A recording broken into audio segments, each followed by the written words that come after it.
Greetings, loved ones. Today we're going to talk about when a survivor returns to an abuser.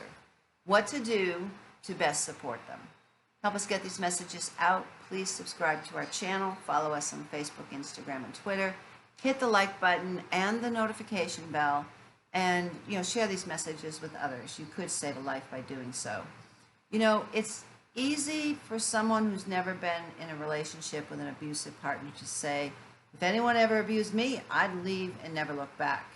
It's the logical response and one we all hope we would implement. But when faced with actual, real-life scenario of being in a relationship with an abusive partner, a partner we may genuinely love, on whom we depend financially or with whom we share a home or children, the decision to leave and never return is often easier said than done. Not only is it hard to live through such a scenario, and I do know that personally, it's also difficult to be an outsider, which I also know personally through our work. Watching a loved one go back and forth even once to a person who abused them, it's difficult. So what can we do when someone we know makes the decision to return to an abuser? Alex Moore, author, domestic violence survivor, and founder of Survivors in Action, says that for starters, the last thing a support person should do is pass judgment. She says, think about it. Does this person really want to be with an abusive partner? Spoiler alert, the answer is no. There's an underlying reason they return. They may be financially dependent on the person, that was my situation, and unable to find a job. Or they may need a place to live. They could be a victim of stalking or psychological abuse and are afraid for their safety if they don't return. If you want to be truly supportive, first find out what obstacles they may be facing. Then encourage them to try to overcome them. Moore, who escaped from an abusive partner in 2004, says that when she returned to her abuser, she faced harsh judgment from her closest friends, but she understands why. She says, none of us want to enable homicide. She encourages support persons to think about what they say before they say it. If you're going to pass judgment, are you really trying to save that person's life, or are you just trying to spout your mouth off? What survivors don't need, says Moore, is someone telling them what to do, since their abuser is already doing that. As a support person, you need to ask the encourager, she says.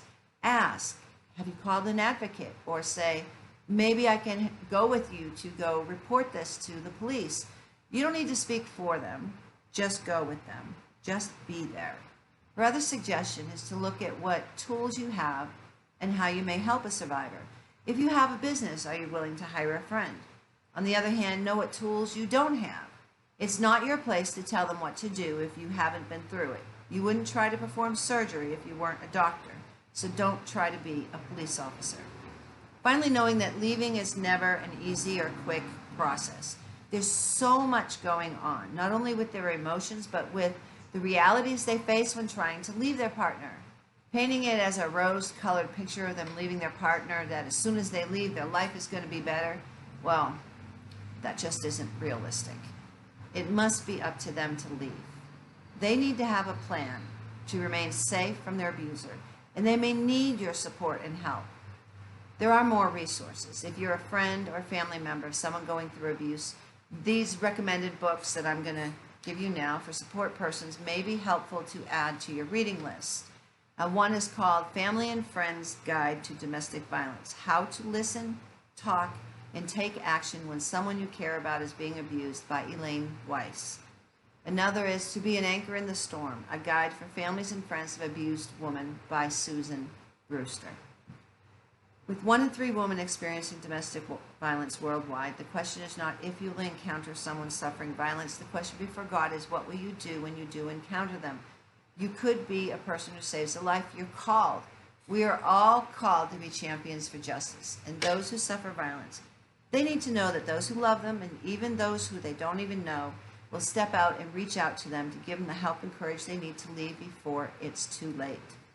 Help us get these messages out. Subscribe to our channel. Follow us on Facebook, Instagram, and Twitter. Hit the like button and the notification bell, and please share these messages with others. You never know. Just by doing so, you could save a life. If you are a victim of violence, listen to me. You have heard so many lies out of the mouth of your abuser, out of the mouth of the one who one moment says he loves you and then says you're ugly and you're not worth anything, all of this stuff. They're lies. Right now I'm going to tell you the truth, so listen to me. 1, you are valued. 2, you are loved. 3, you are intelligent. 4, you are beautiful. God doesn't want you to suffer violence. He wants you to live in peace and tranquility, free from violence. There is a way out. It's not your fault. Abuse is not love. If you're a victim of violence, please reach out to somebody today. And if you find yourself in a dangerous situation, call 911 for help. Tomorrow we're going to talk about beyond abuse. Would you be able to recognize abuse, even if it didn't leave a mark? Until then, God bless you.